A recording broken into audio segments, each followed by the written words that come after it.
Okay, all right. So yeah, so today we're talking about the design thinking process. We're talking about the third stage of the design thinking process. That is ideation. So when we say the third stage, again, we want to go back and mention that the design thinking process is not linear. So it's iterative. Iterative meaning you can go back. Like when you go forward, you can actually go back to change something. It's not like set in stone that you move one step to the next. But the thing is the ideation stage, right? It's the ideation, like, is basically idea. Though is a denotation from the word idea, like how, like the idea to solve the problem, basically. So like I already mentioned,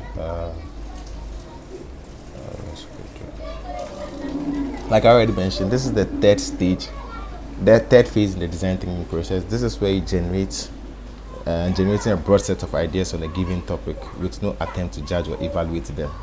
So this is a summary of what the stage is about, basically. So let's get into it. All right. So why is the design thinking stage? Why is it necessary? Why is it in the design thinking process? Because there are just 5 stages. So why is ideation? Why does it have a whole? Why is it a stage on its own? So the reason why. So let's get into why that is. So the ideation stage, right, is a transitional stage from the user's problem. It's a transitional stage, right? So if you joined us from the 2 previous sessions that we had, you realize that in the 2 previous sessions we talked primarily about the user and then the problem. So the ideation stage, that is where you actually start to come up with the solutions. So now, so in the first 2 steps, we talked about the problem and then the user. How do we, like, identifying the user, empathizing with the user, defining the problem? We've talked about that in the past. Now, those things that we've done in the past, what solutions would we give to the problems that we've identified in the previous 2 stages? That's the define stage, right? So in the ideation stage, this is where innovation comes in. So if we've identified a problem and then we are to create a solution for that problem, that means we are innovating. Basically, that's what innovation is. And then if there was already an existing solution for that problem, and then we want to improve on that, you would need to ideate. Now when you ideate, you basically finding grounds for innovation, basically. So ideation, the reason why ideation is necessary is because it is the it is where you get the solutions to the problems that you've identified in the 2 previous stages. That is why the ideation stage is necessary. Now the ideation phase, right, this is where you come up with those novel, unconventional ideas. Again, if you've joined the previous sessions, you know I like to talk about Netflix. So imagine if you were to come up with the Netflix solution, right? Because in the past, Netflix, when you wanted to watch a movie, you'd have to go and rent a movie. You will have to go and rent the disc, and then you have to go to the movie house to pick a CD or a cassette player, and then you bring it back to your house, and then you watch it, and then you return the CD, right? But now we have solutions like Netflix. So not now. So like, what's the correct word? Then there was an innovation. There was Blockbuster, where you could rent the movie on your phone, and then you get the movie, and then you watch it, and then you return it. So like, you could. It was innovative, right? But look at how Netflix has transformed that whole scene, where you no longer buy a movie, but you are instead of buying a movie, you have access to the entire catalog of movies, and then once you're paying a subscription, you have access to everything. It tells you how crazy of an idea that would be, from actually having CDs to giving giving one person access to the entire catalog of movies, and then tell them to watch whatever they watch and pay a subscription for it. You see how radical of an idea that is. That is what the ideation stage, that is what it offers. It gives you the opportunity to get those unconventional, crazy ideas. All right. So this is why the ideation stage is necessary, because it helps bring out the best ideas. All right, so going on. So before we head into it, I want to talk about. There's this quote by Don Norman, right? It says, "It is by questioning the obvious that we make great progress. This is where breakthroughs come from. We need to question the obvious to reformulate our beliefs and to redefine existing solutions, approaches, and then beliefs." So, can anybody throw some light on what they understand from this question? If you can give some feedback, I'll urge you to unmute yourself and then talk. I don't want to go back to the other screen, so if you can unmute yourself, one person, just unmute yourself and then give me what you think, what your take on this quote is. Just one person, please.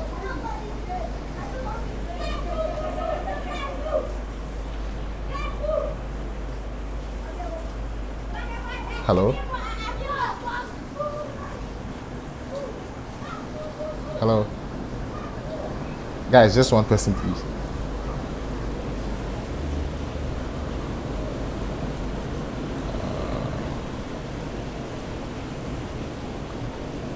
Hello? Can you please hear me though? Yeah, the question again. I didn't hear you. All right, so I'm saying, based on this quote, right? It is by questioning the obvious that we make great progress. This is where breakthroughs come from. We need to question the obvious to reformulate our beliefs and to redefine existing solutions, approaches, and beliefs. I want somebody to give me what they think about this quote. What does it mean to them? Just one person.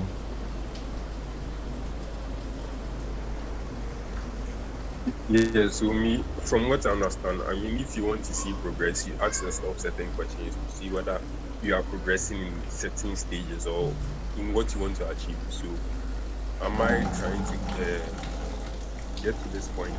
When I go to this point, what did I achieve at this point?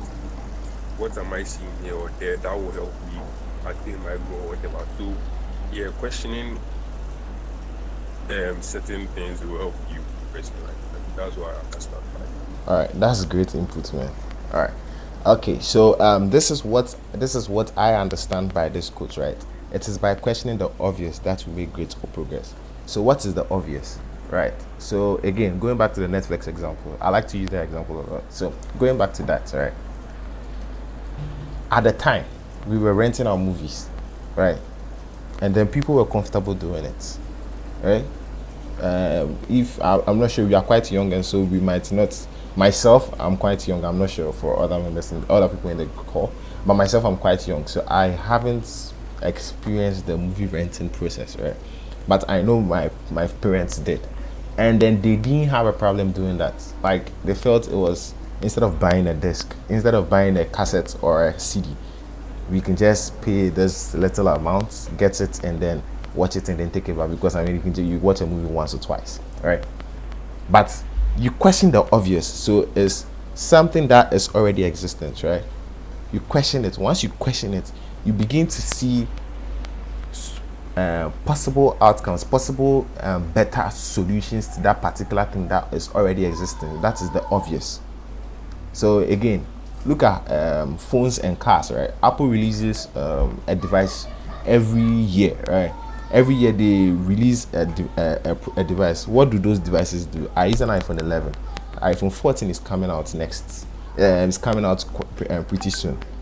The difference between those two phones are minute, but then they are that's so using my iPhone 11 as an obvious, right?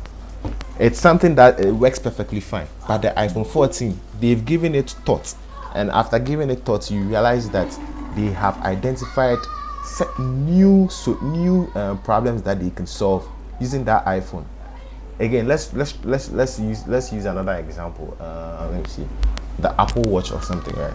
The first generation Apple Watch had limitations, but the new one is able to record your heart rate and or can record a lot more things. So it's questioning the obvious. It leads to great progress, right? So I'm breaking it down into a little bit. This is where breakthroughs come from. So what does the statement mean? Once you question the obvious, then you can sit down and be like, okay, so if this is happening this way, why is it happening this way? is there a better way for this to happen? Once you see, is there a better way for this to happen, and then you identify that better way, you've made a breakthrough, right? That is it making sense, please? Is it making sense, please? We can just Yeah.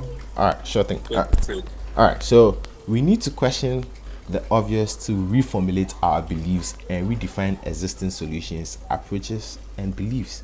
So that means once you've questioned the obvious, you can reformulate your beliefs. That means, looking at let's use the phone example. Looking at what 3310 is, 3310 Nokia 3310, the indestructible Nokia phone, right? Those phones could the most that phone could do was make a call and play a ringtone. That is the most that phone could do. But since that they questioned the obvious of what a mobile phone is, now we have mobile phones that can record videos in 4K. It's still a mobile phone. It hasn't changed the name. The name hasn't changed. It's still a mobile phone. But because the obvious was questioned, we have, and then ideation went on. We have what we have now, where we have phones that can play, like today, right before the call, I was playing Apex Legends on my phone. And then it's insane. Like every time I'm playing the game, I'm like, how is like so much graphical processing happening on my phone? Like it doesn't make sense to me. So that is what questioning the obvious leads to. It leads to innovation and breakthrough. So that is the key importance of ideation, breakthrough, and then making innovations. All right. So I just wanted this. I added this because I wanted us to be in the right mind frame going heading into the session. All right. So ideation, right? So in the ideation phase, you explore and come up with many ideas as possible. Some of these ideas will be potential solutions to your design challenge. Some will end up in the reject pile. So the ideation stage, right, is, so let's read the major one. Is say at this stage you focus on quantity of ideas rather than quality. So ideation phase is like you just want to get the most number of ideas out there as possible, no matter how useless you think the idea is. Once it hits your head, push it out. So you want to get more ideas rather than quality. Then the aim of the ideation session is to uncover and explore new angles and avenues to think outside the box. For the sake of innovation and creativity, it is essential that this ideation phase be a judgment-free zone, right? So there's connection between the judgment-free zone over here and then the focus on quantity of ideas and not quality. Once you have a judgment-free zone, right, that means I have the freedom to say whatever, excuse me to say bullshit or whatever nonsense idea I feel like.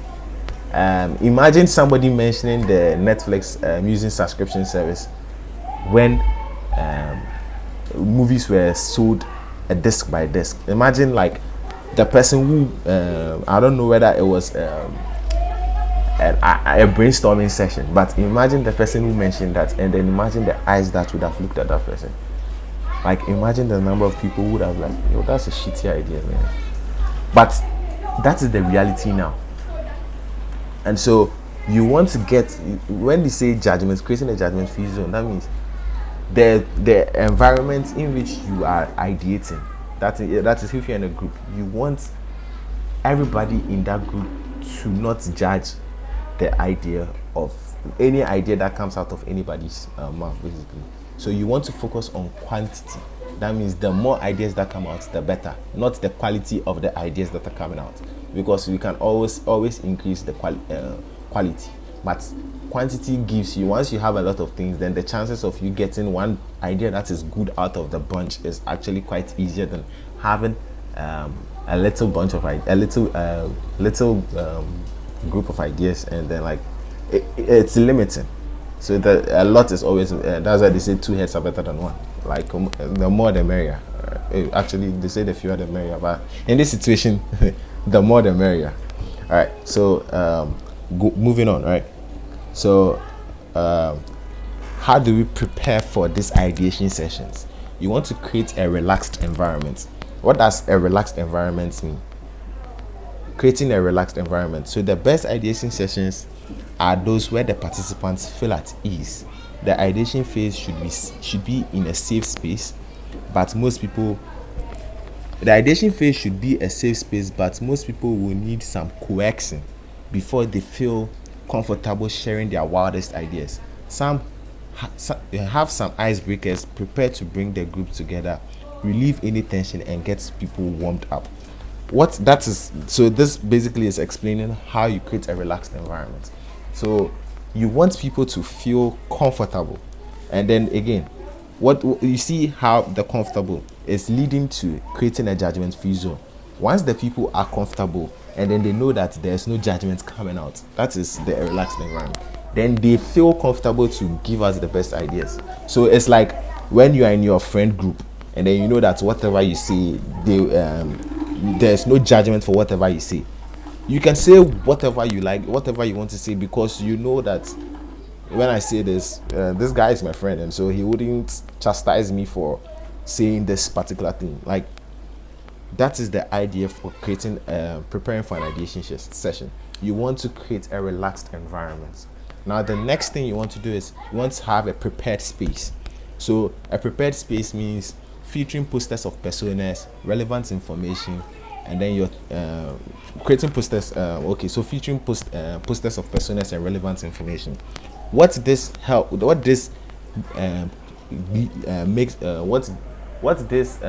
points to is, once if you prepare the space in which you are going to ideate with personas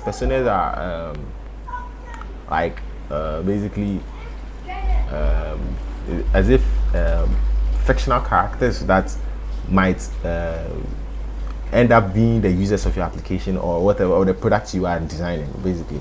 So you want to have those personas around so that the people within the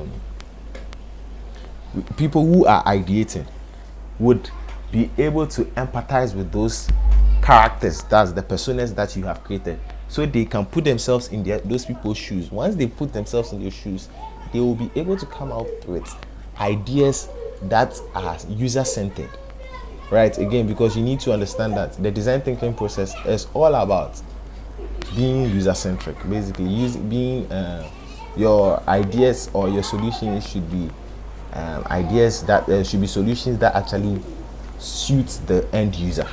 So that is what user-centeredness is. Like, it should be around the user, right? So creating the prepared spaces, the space should be should embody the end user, basically. Like, when I come into that space, I should feel like, okay, I understand what we are going to work around. Does that make sense, please? Hello, guys. Yeah, it does. All right, fantastic. All right, so skilled facilitators, right?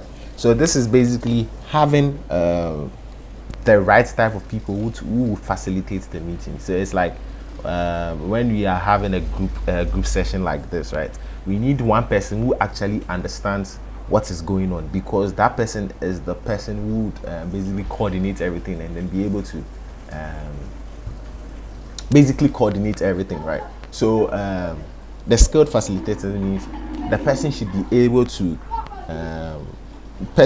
able to ensure that this particular things, this judgment-free zone that we are talking about, and then focusing on quantity rather than quality. The person should be able to how you call it? I'm losing my words here. But the person should be able to what's the word? Push for that motive, right? The person should be able to be like, okay, so this is our target, and then I'll do everything to make sure that everything that we are doing goes how you call it? Plan D. I don't know what plan D is, but everything goes smoothly. I mean, yeah, that's the way. So from the text over here, it says the team needs skilled people in the ideation stage to help guide the process. The facilitators are equipped with the knowledge and techniques involved in posing questions that are relevant and broad enough to get the most out of most ideas from the group. So we'll talk a little bit about what it meant by posing questions that are relevant and broad enough to get the most out of most ideas from the group. So we'll talk about that in the later screens, right? So moving on, right? How might we so this point over here, right? posing the questions in making sure that the questions are relevant and broad enough to get the most out of users, right? How are we doing that? That is the how might we.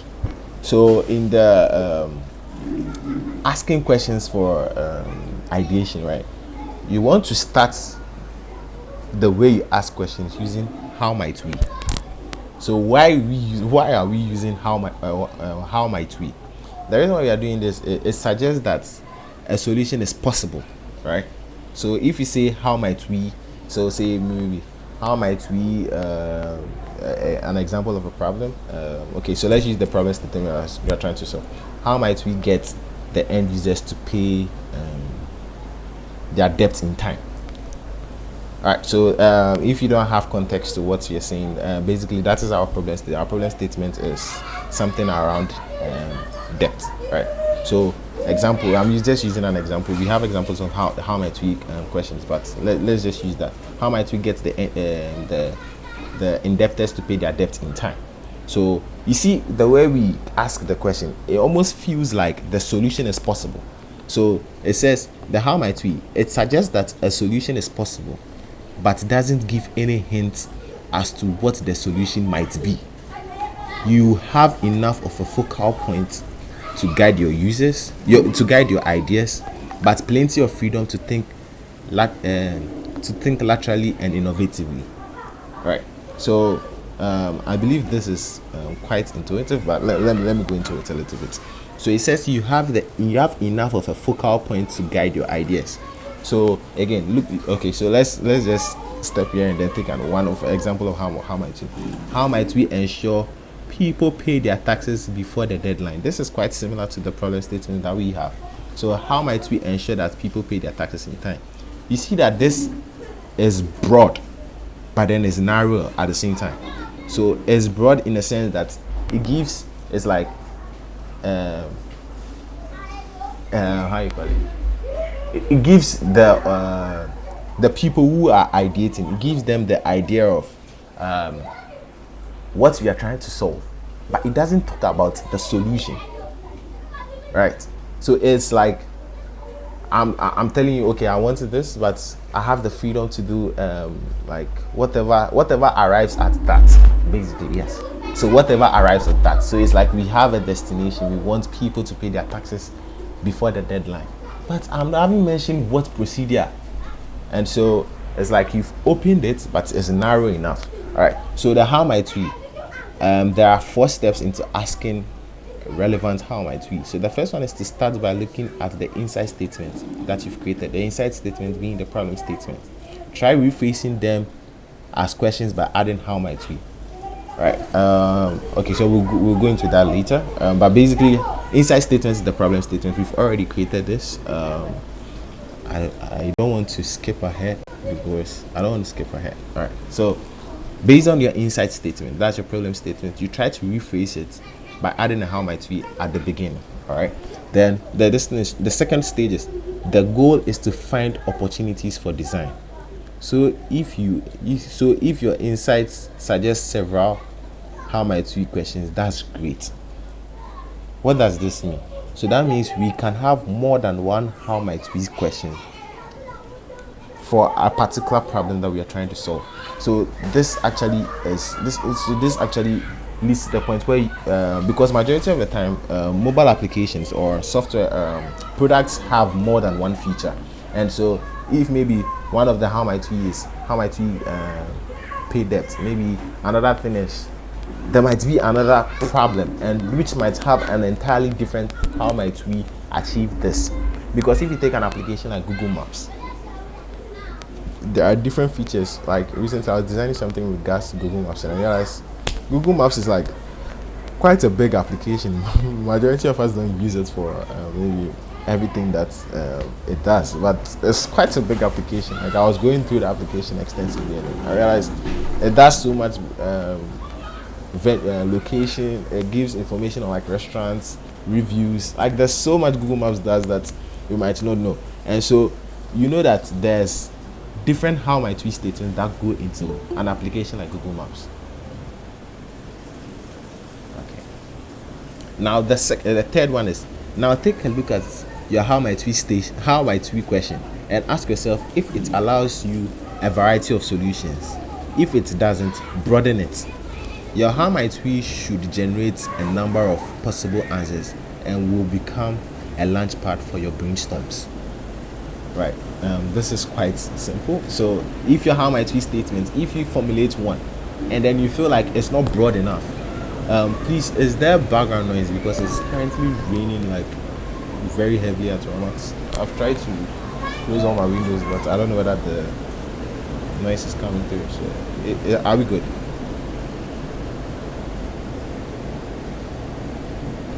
Hello?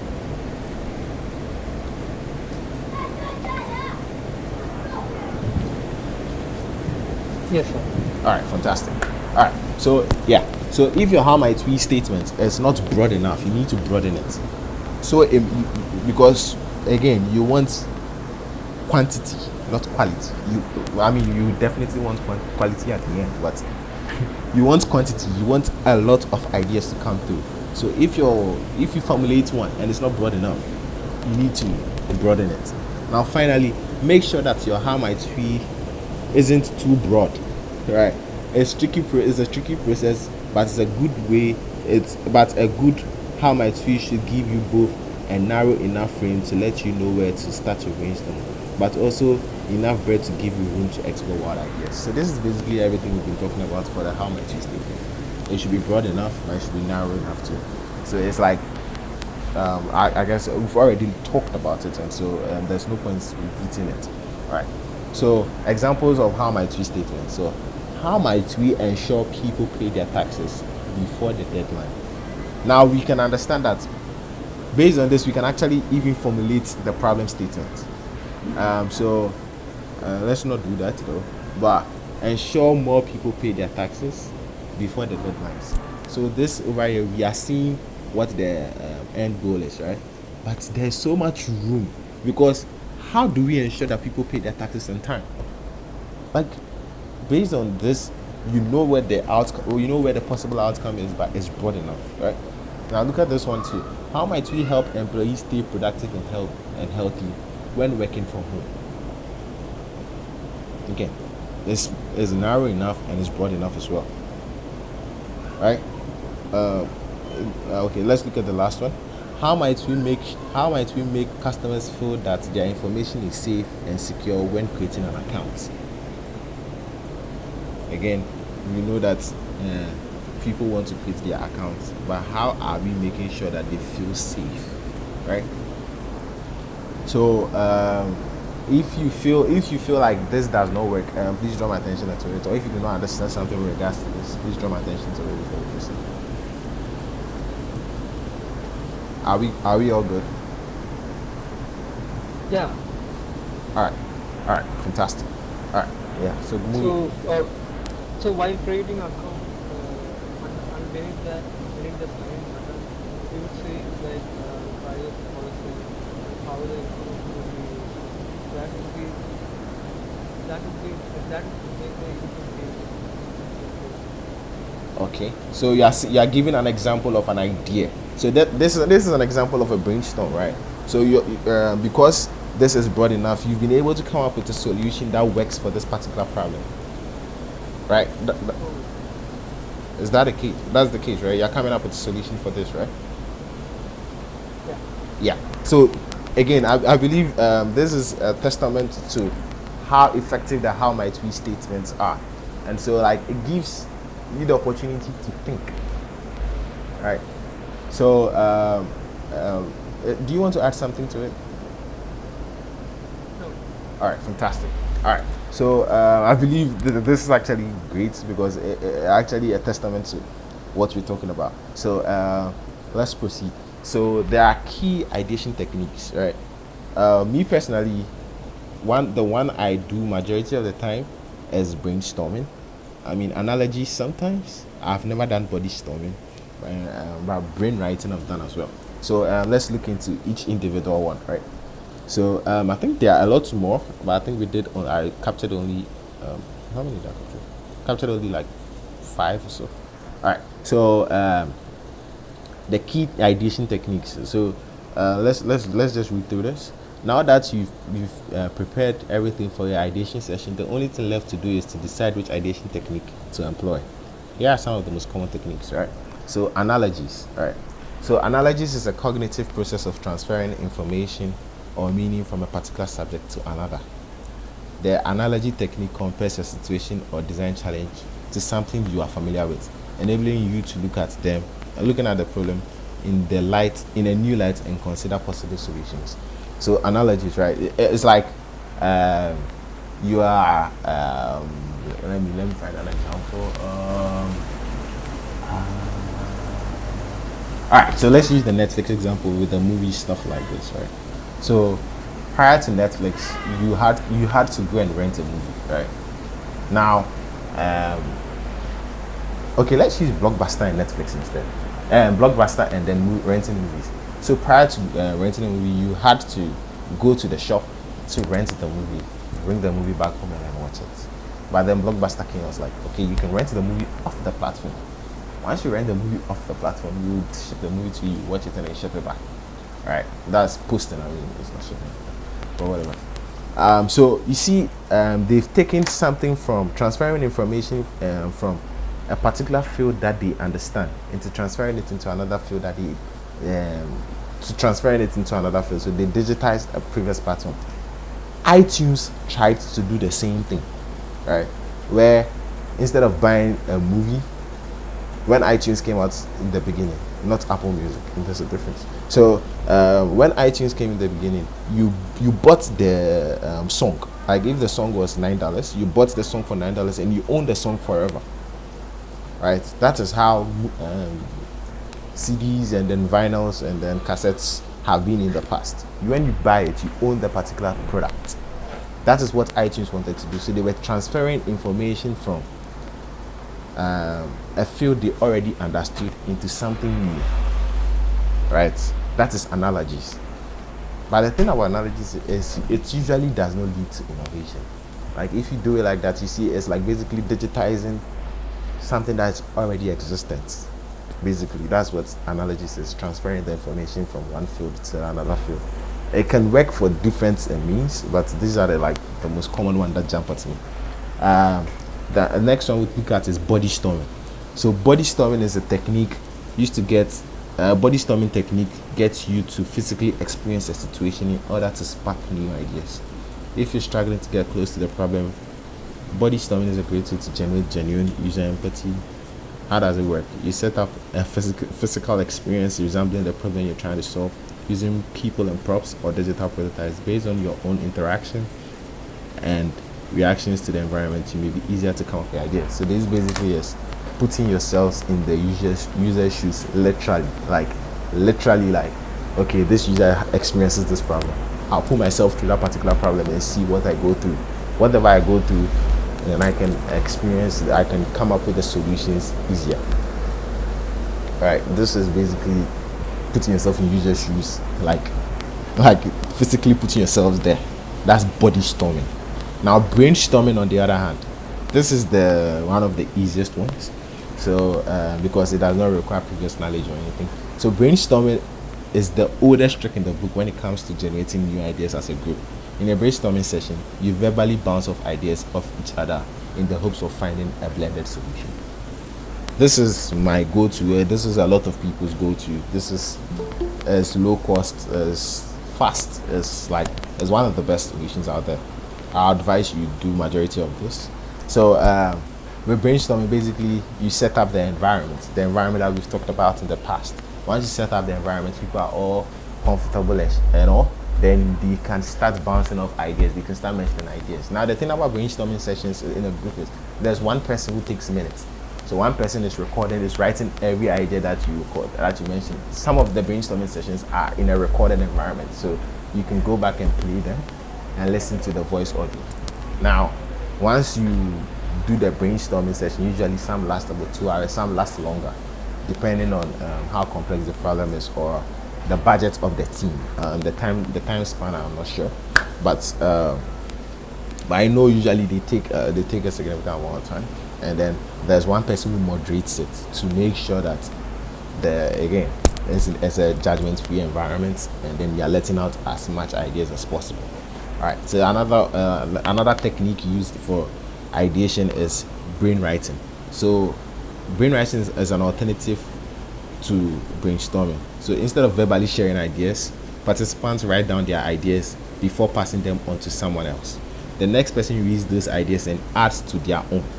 And so the process continues until each person's idea has done a full rotation. All ideas are then collected and placed in front of the group for discussion. So this is basically, okay, I have an idea, I write it down, right? Then I pass it to the next person. The person reads mine and then adds to it. So they add to the idea I had. Now everybody would have their starting idea, and then somebody will add to it. I've never done this before. I read it and I watched it, but a ton of videos to actually understand it. So once everybody writes theirs down, and then basically add to it, and then at the end everybody goes through it, and like we see that once somebody has read your idea, it might spark something, and then they might add something. Now this is like being communal about the one person's idea, but the whole community has written something about one person's idea, leading to it being more fully developed. Right, so that's what brainwriting is. The next one we look at is reverse thinking. So reverse thinking is let me read through it first. So reverse thinking can be a fun way to flip the problem on its head and come up with new ideas. The question, how might we make an online course more accessible, could change to how can we make it as difficult as possible for users to take our online course. The solution you come up with for the reverse challenge can help you envision from the opposite what might be, leading you to the closer solution you really need. So basically, okay, so for example, we like your problem is how can I drive a car, right? Instead of figuring out how can I drive a car, you figure out how can I not drive a car. Once you figured out all the possible ways you cannot drive a car, then the way you can drive the car becomes obvious. This is like reverse engineering, basically. Does that make sense, please? Hello?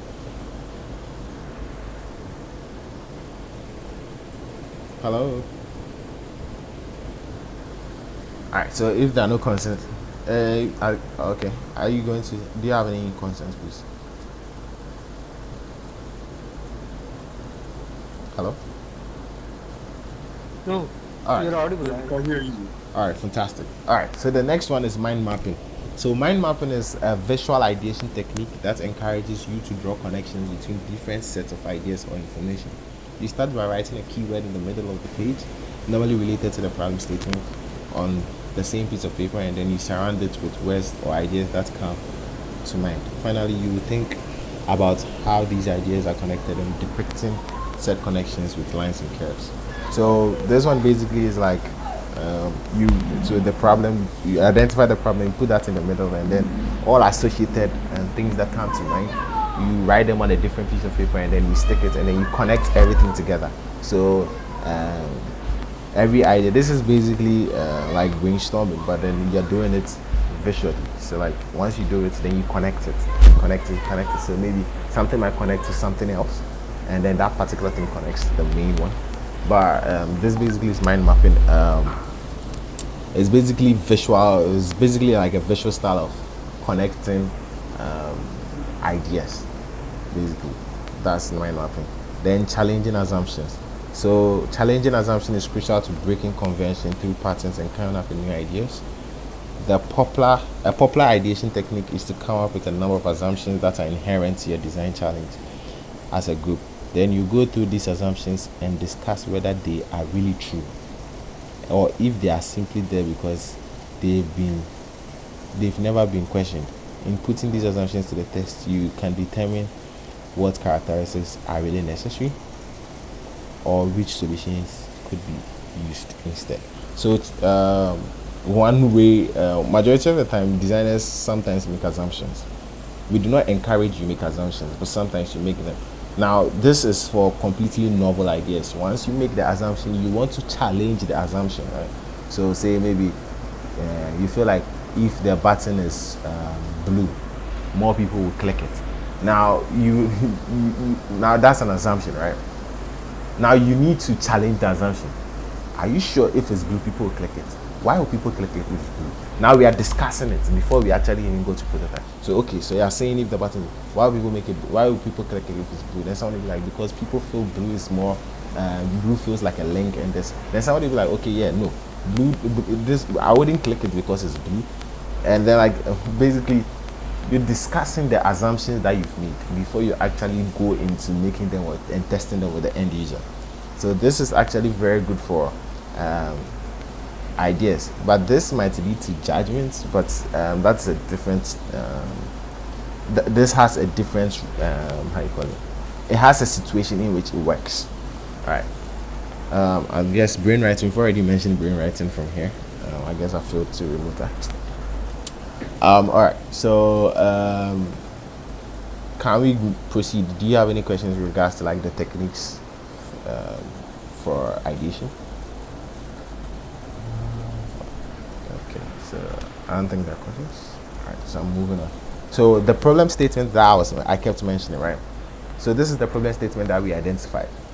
Kofi is a small business owner who needs assistance to track and remind clients of impending debt payment deadlines because clients sometimes forget to make payments on time.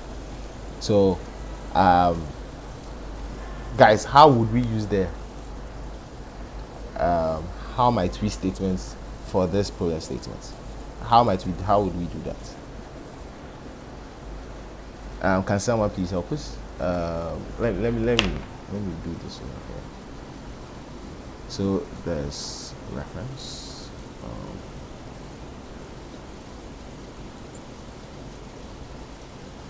Okay, so let me take this example, take the power statements.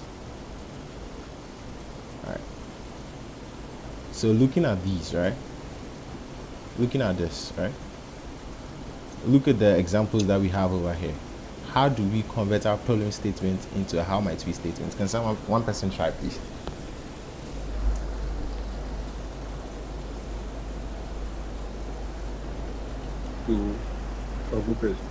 Oh, sure thing.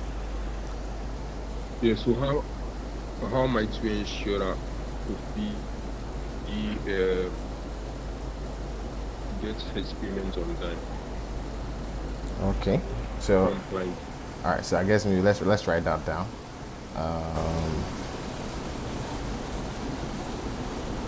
So how might we make sure Kofi gets his payments from clients on time, right?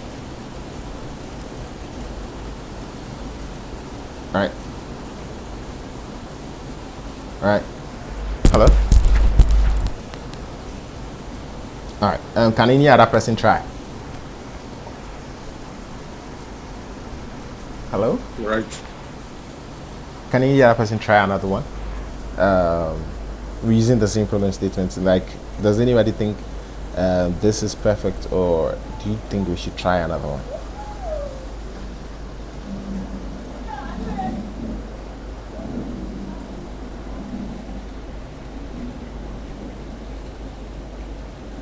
Hello, guys.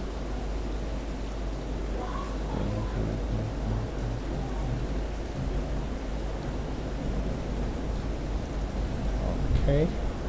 All right, so I believe okay, so what I would do differently is take away the personal side of this. So how might we make sure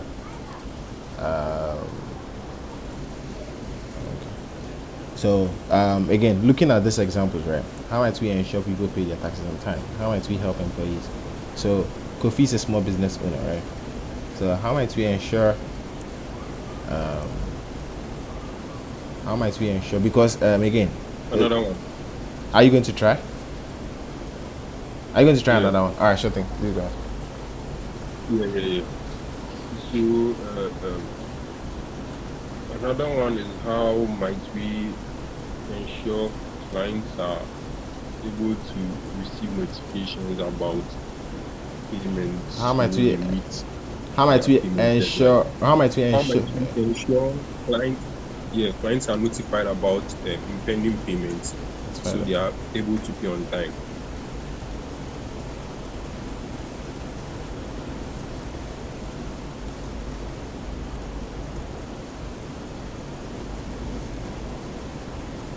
Okay. Can any other person try, please?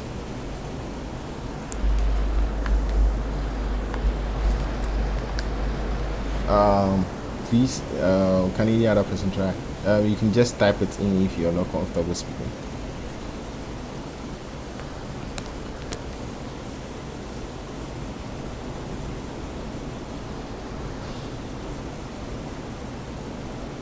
Okay, for the sake of time, since no one is coming, I think we can proceed. All right. So, how might we make sure Kofi gets his payments from clients on time? Now, this looks good, right? But what we want to do is take away the personal side of it, right? Because if you say Kofi, then that means you're centering it to Kofi. So, what I'll change this to is how might we ensure people who give out money, what are they called? Oh, okay. How might we ensure debts payments are made before the deadline? All right. So again, this is basically the same as this. We've just taken away the personal side of it because different types of people would want their debt to be paid on time, right? So we've taken away the personal side of this. All right. Now look at this one. How might we ensure clients are notified about impending payments so they pay on time? How might we ensure clients are notified about impending payments so they pay on time? So again, this one, it goes against the ideation rule that we had over here, right? So we had a rule over here that said, where is it? It should be how you call it? It should be broad enough, right? Now, if you look at this, it's not broad enough. How might we ensure that are notified? Once you bring are notified, that means you are narrowing it. You're narrowing it down to notification, right? So we would go with the fourth step, whereas if it's too narrow, we would want to broaden it a little bit, right? So over here, like, how might we ensure that clients how might we ensure that how you call it how might we ensure so I'm trying to readjust this one so it makes it's broad enough. So we want to take away the notified because there might be different ways to make the end user there are different ways you might want to make clients know that they have impending payments to make, and then we do not want to use only notification. And so how might we ensure that clients are notified of impending? How might we ensure that clients pay? How might we ensure that clients make impending payment on time? Or how might we ensure clients make impending payments on time? So now again, we've taken away the notification because once you bring it notified, then you've narrowed it down too much, and then we do not have a lot of horizon to explore different ideas. Because when you say notification, that means we're talking about only either in-app notifications or mobile phone calls, or we are narrowing it down too much. So notifications, maybe a phone call can be a means of making sure that clients make impending payments on time, but we do not want to mention it as part of our how might we statement.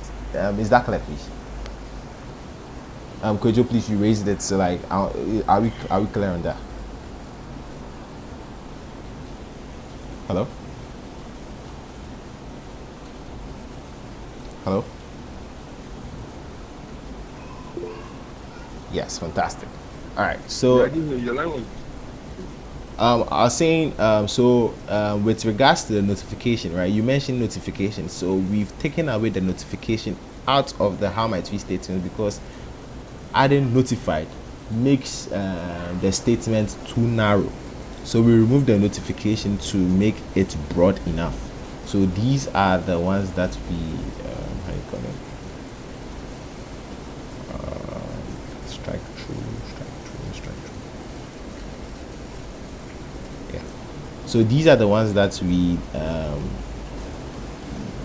took and then we improved them to here, where we are. So for this one, we removed the personal side of it to make it broader, and then with this one, we took away a possible solution that he added to the how might we statement.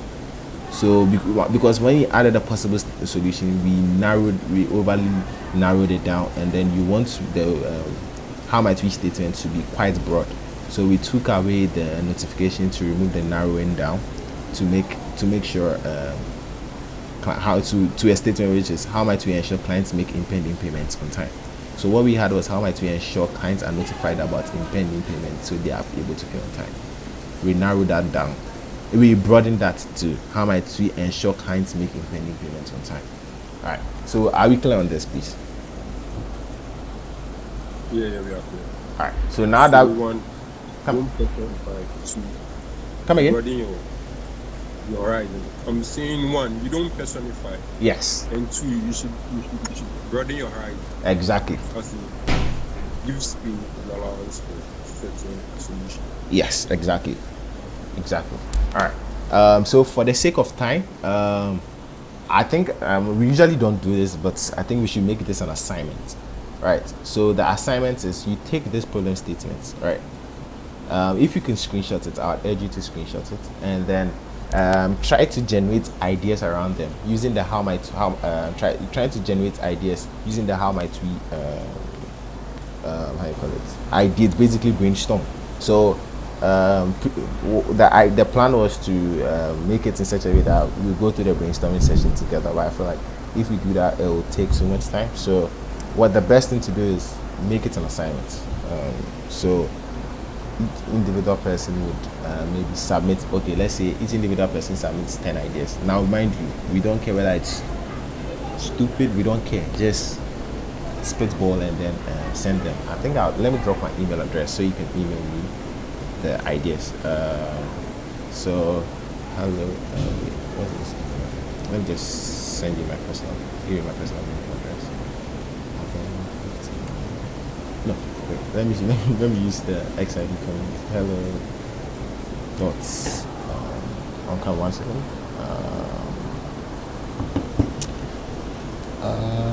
What is this email? I seem to have forgotten my account email address. 1 second. Hello at XID. Hello at XID at gmail.com. Alright. So please I want you to email me about 10 ideas based on our problem statement that we have, right? So you can take a screenshot of this. Let me send a link to this particular document so you have access to it. Alright, so you have access to it. Share, copy link. Alright. Yeah. So everybody has access to the file. You have access to the prototype. Generate ideas and then send them to me. And then for the next week, we'll talk about these ideas before we. So based on these ideas, we would sort through to figure out which ones are feasible, and then we use that to go into the prototype stage. I don't want to make the sessions too long, and so if there are any questions, please ask so we can end over here.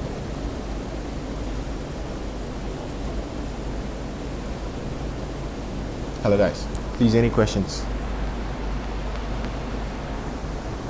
Yes, I'm here. So the idea Yes, majority of time it has to be with a group of people, but then you can do so it depends on the team size, right? But majority of the time it works well with a group of people. If you do not have a group of people, you can have them and then run them by someone.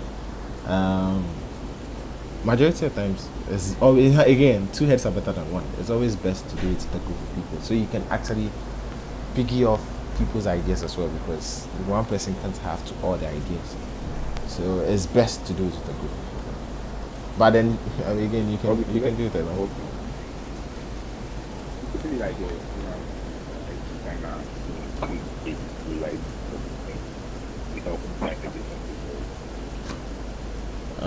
So as a freelance designer, right? One thing I've realized is when you're doing freelance is majority of the time when somebody comes to you with a problem, they've already sort of thought about it.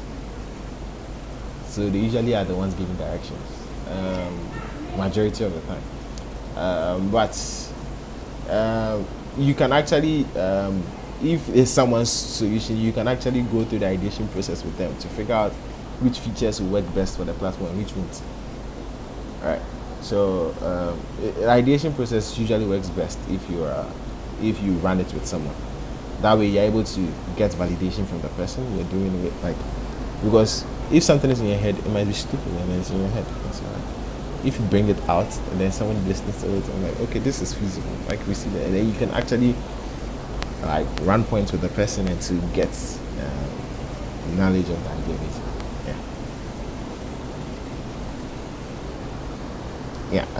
Any other questions, please?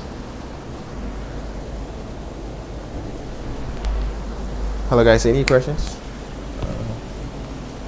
Oh, and I forgot to mention, if today is the first time you're joining us, we have a WhatsApp group where you can ask questions in the group,